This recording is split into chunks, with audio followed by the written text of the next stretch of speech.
नमस्कार। समय संवाद में आपका स्वागत है। मैं हूँ सर्वेश कुमार सिंह। सोशल मीडिया में 2 दिन से, परसों से खबर चल रही है कि उत्तर प्रदेश का जो 25 सीटों पर टिकट वितरण का भारतीय जनता पार्टी में फैसला होना है, वो लगभग फैसला हो गया है। 25 इसलिए कि 24 सीटों पर तो नाम घोषित होने ही थे, 51 सीट पर पहले हो चुके हैं और 5 सीट सहयोगी दलों के लिए छोड़ी गई हैं, 2 अपना दल के लिए और 2 राष्ट्रीय लोकदल के लिए, 1 सोहेलदेव भारतीय समाज पार्टी के लिए और एक जो बाराबंकी सीट है उस पर प्रत्याशी बदला जाना है, क्योंकि जो बाराबंकी के जो प्रत्याशी हैं जिनको टिकट मिला उपेंद्र रावत, उनके साथ कंट्रोवर्सी हो गई है एक वीडियो को लेकर, तो वहां भी प्रत्याशी बदला जाना है। लेकिन सबसे खास बात यह है कि मीडिया में और सोशल मीडिया में एक बात बहुत तेजी से चल रही है कि ये 25 नाम जो घोषित होने हैं उसमें प्रमुख सीटें हैं रायबरेली, सुल्तानपुर, पीलीभीत, बरेली, मुरादाबाद और सहारनपुर। मेरठ भी है, गाजियाबाद भी है। इस तरह से 25 सीटें हैं। लेकिन जो सबसे ज़्यादा चर्चा है सोशल मीडिया में वो ये है कि भारतीय जनता पार्टी ने वरुण गांधी का टिकट काट दिया है।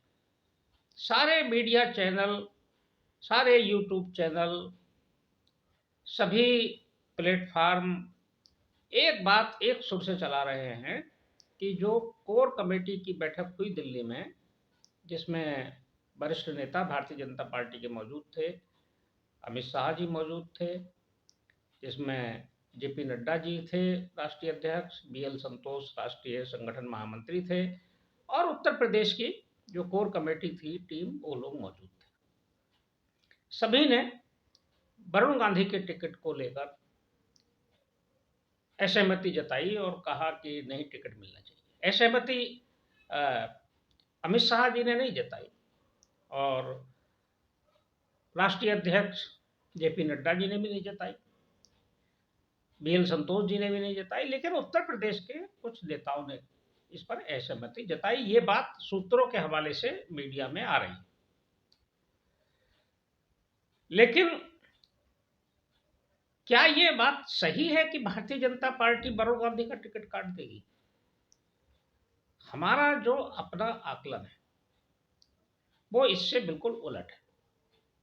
ये हो सकता है कि भारतीय जनता पार्टी में ये मन बना हो कि उनको टिकट काटा जाना चाहिए, क्योंकि उसकी एक बैकग्राउंड है, एक इतिहास है। वरुण गांधी अपने इस कार्यकाल में पिछले लगभग 5 साल से भारतीय जनता पार्टी के कार्यक्रमों से दूरी बनाए हुए हैं और सोशल मीडिया पर भी वो टिप्पणी करते रहते हैं। बड़े वरिष्ठ नेताओं पर सीधे तो आक्रमण नहीं करते, लेकिन नीतियों की आलोचना करने से वो नहीं चूकते। इसलिए भारतीय जनता पार्टी के जो प्रदेश नेतृत्व है और जो नेता लोग हैं वो असहज है। इस आधार पर यह माना जा रहा है कि उनका टिकट कट सकता है और काट देना चाहिए। लेकिन जो समीकरण है वो भारतीय जनता पार्टी को ये अनुमति नहीं दे रहे हैं कि वरुण गांधी का टिकट काट दिया जाए। इसके साथ ही ये भी अनुमति नहीं दे रहे हैं समीकरण और परिस्थितियां कि मेनका गांधी का भी टिकट काटा जाए। अब सबसे पहले जान लेते हैं कि अगर मेनका गांधी और वरुण गांधी का टिकट कटा तो क्या होगा। भारतीय जनता पार्टी के जो वरिष्ठ नेता हैं वो बहुत गहन चिंतन और मनन करने के बाद निर्णय लेते हैं। विशेष रूप से पार्टी का जो शीर्ष नेतृत्व है वो और प्रधानमंत्री नरेंद्र मोदी जी अपने स्तर से अलग से भी सारे समीकरणों की समीक्षा करते हैं और उनकी टीम है एक, जो पूरी टीम हर छोटी से छोटी बात पर ध्यान रखती है, नजर रखती है और उसके बाद फैसला लिया जाता है। भारतीय जनता पार्टी का शीर्ष नेतृत्व इस बात से पूरी तरह से वाकिफ है और होना भी चाहिए, होगा ही, कि अगर वरुण गांधी का टिकट भारतीय जनता पार्टी ने काटा तो वो क्या करेंगे, उनकी अगली रणनीति क्या होगी। आमतौर से तो लोग ये मान रहे हैं कि वो वहां से निर्दलीय लड़ लेंगे पीलीभीत से, या वो समाजवादी पार्टी से टिकट ले लेंगे, या कांग्रेस से भी संपर्क कर सकते हैं, लेकिन इसकी संभावना बहुत नगण्य है कि वो कांग्रेस से संपर्क करेंगे या वो समाजवादी पार्टी से टिकट मांगने जाएंगे। संभावना ये है कि अगर वरुण गांधी का टिकट काटा भारतीय जनता पार्टी ने, तो वो सीधे रास्ता पकड़ेंगे अमेठी का, वो पहुंचेंगे अमेठी, वो अमेठी से चुनाव लड़ेंगे और निर्दलीय लड़ेंगे। और अगर वरुण गांधी ने अमेठी में ताल ठोकी जाकर और वरुण गांधी अमेठी से प्रत्याशी हो गए, तो वो एक चुनौती खड़ी कर देंगे स्मृति ईरानी के लिए। और भारतीय जनता पार्टी का शीर्ष नेतृत्व तो ये कतई नहीं चाहता कि वरुण गांधी अमेठी आए या स्मृति ईरानी के सामने चुनाव लड़े, क्योंकि पार्टी अच्छी तरह से जानती है कि वरुण गांधी राहुल नहीं है। वरुण गांधी एक तेज तर्रार और एक विवेकशील और बहुत ही आक्रामक शैली वाले और लोकप्रिय नेता भी हैं। वो संजय गांधी के पुत्र हैं। संजय गांधी 1980 का चुनाव जीते थे अमेठी से, उसके बाद उनका विमान दुर्घटना में निधन हो गया था। जब वरुण गांधी अपने पिता की सीट पर जाएंगे और वो भावनात्मक अपील करेंगे, तो अमेठी का चुनाव बहुत भारी हो जाएगा भारतीय जनता पार्टी के लिए। हम ये नहीं कहते कि वो स्मृति ईरानी को हरा देंगे, लेकिन वो मुसीबत जरूर खड़ी कर देंगे, बहुत बड़ी चुनौती खड़ी कर देंगे। और क्या ये भारतीय जनता पार्टी चाहेगी कि वो एक चुनौती खड़ी कर दे? और एक एक सीट का जहां सवाल है, वहां जब भारतीय जनता पार्टी ये टारगेट लेकर चल रही है कि उसे अकेले 370 सीटें जीतनी है, उत्तर प्रदेश में 80 में 80 जीतनी है और एनडीए को 400 पार जाना है, तो ऐसे में जब 80 में 80 की बात हो रही है, तो क्या वो रिस्क लेगी अमेठी सीट पर? और फिर उसके बाद पीलीभीत में क्या होगा? क्या गारंटी है कि पीलीभीत में जो बहुजन समाज पार्टी के जो प्रत्याशी है अनीस अहमद फूल बाबू, वो पूर्व मंत्री रहे हैं, उनकी लोकप्रियता है, वहां मुस्लिम चेहरा है। और भारतीय जनता पार्टी जिन नामों पर विचार कर रही है वो नाम बाहरी है। एक नाम स्थानीय भी है जो चर्चा में है कि जो प्रदेश सरकार में मंत्री हैं, गंगवार हैं। गंगवारों का प्रभाव है पीलीभीत में, इसमें कोई दो राय नहीं। एक बार एक गंगवार नेता, सामान्य से नेता थे परशुराम गंगवार, वो वहां जीत गए थे। लेकिन जो दूसरे नाम चल रहे हैं, बीएल वर्मा का नाम चल रहा है। बीएल वर्मा तो बदायूं के हैं, लोध जाति से हैं। दूसरा नाम जितिन प्रसाद का चर्चा में है। जितिन प्रसाद ब्राह्मण है और शाहजहांपुर के हैं। पीलीभीत में तो कोई बहुत ज्यादा प्रभाव है नहीं। तो एक तरह से क्या भारतीय जनता पार्टी एक साथ पीलीभीत और अमेठी दो सीटों पर रिस्क खड़ा करेगी? दो सीटें संकट में आएंगी या रिस्क फैक्टर वाली हो जाएंगी। लहर है, इसमें कोई दो राय नहीं, मोदी लहर है। लेकिन मोदी लहर के बावजूद जब 80 में 80 की बात कर रहे हैं, तो फिर एक एक सीट का गुणा भाग करना पड़ेगा, देखना पड़ेगा। और भारतीय जनता पार्टी में एक एक चीज का हिसाब रहता है और मोदी जी का अपना कैलकुलेशन। क्या मोदी जी ये चाहेंगे कि अमेठी और पीलीभीत पर एक नया रिस्क खड़ा कर दिया जाए? हाँ, इतना जरूर है कि अगर भारतीय जनता पार्टी पीलीभीत से वरुण गांधी को टिकट देगी तो जीत सुनिश्चित है, कोई उन्हें नहीं हरा पाएगा।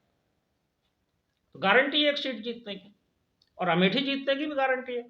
जब बीजेपी की दोनों सीटों को जीतने की गारंटी है, पीलीभीत और अमेठी, तो उस गारंटी को क्यों खतरे में डालेगी पार्टी?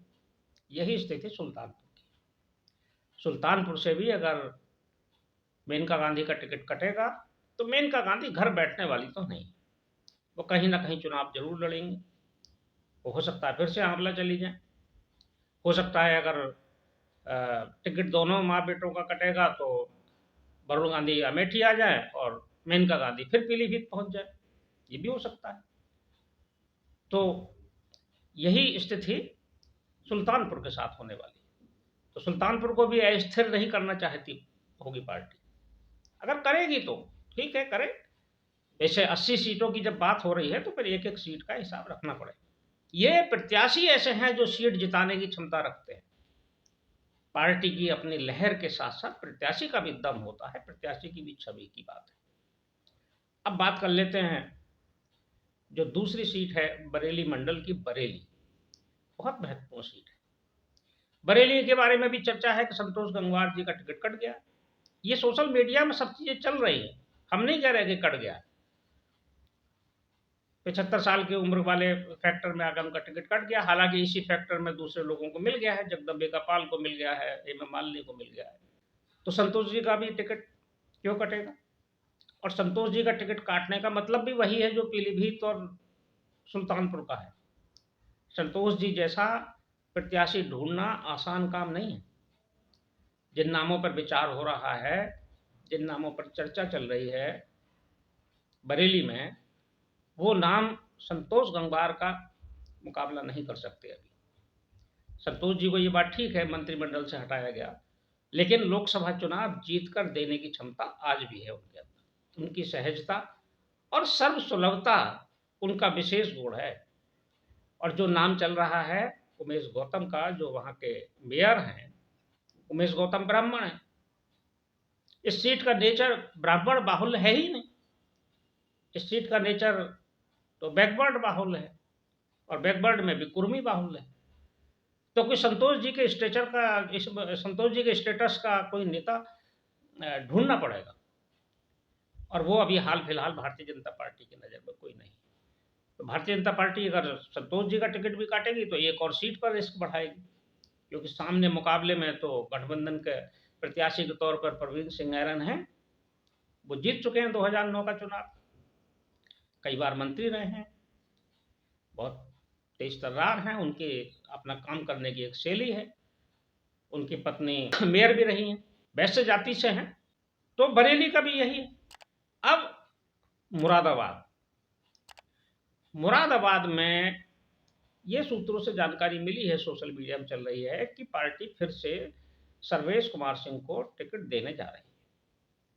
ये बात हमें भी लगता है कि ये बात सही है, क्योंकि वहां भी टिकट बदलना कोई बहुत ज़्यादा समझदारी वाला काम पार्टी को नहीं लगा हो, क्योंकि जो लोग टिकट मांग रहे हैं उनका और सर्वेश कुमार सिंह का जो प्रभाव है उसमें अंतर है।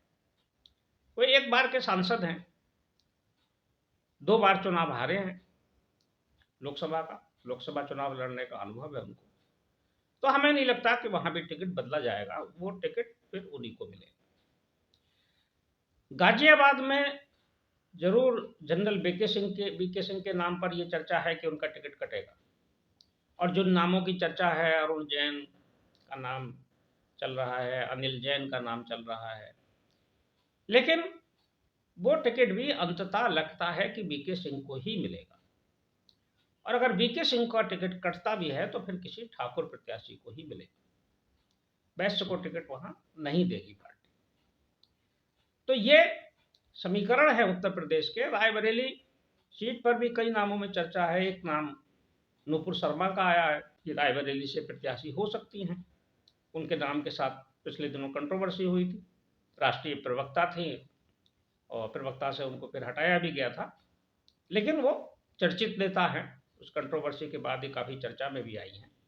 हो सकता है कि किसी ब्राह्मण को टिकट अगर देना है तो उनका टिकट हो सकता है। लेकिन जो सबसे खास सीट है पीलीभीत, उस पर हमें पूरा भरोसा है। ये हमारा अपना निजी आकलन है, हमारी किसी से बात नहीं हुई है इस बारे में।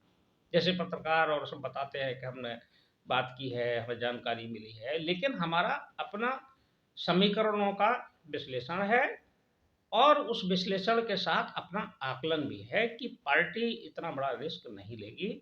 अंततः टिकट वरुण गांधी को ही मिलेगा और मेनका गांधी को भी मिलेगा, और बरेली में संतोष जी को भी मिलेगा। हो सकता है पार्टी का अपना निर्णय है, वो बदल भी सकती है, लेकिन ये हमारे अपने निजी हमारा एनालिसिस है।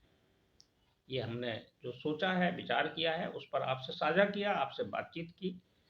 अब देखते हैं, कल या परसों सूची घोषित हो जाएगी। जैसे ही आएंगे नाम फिर चर्चा करेंगे।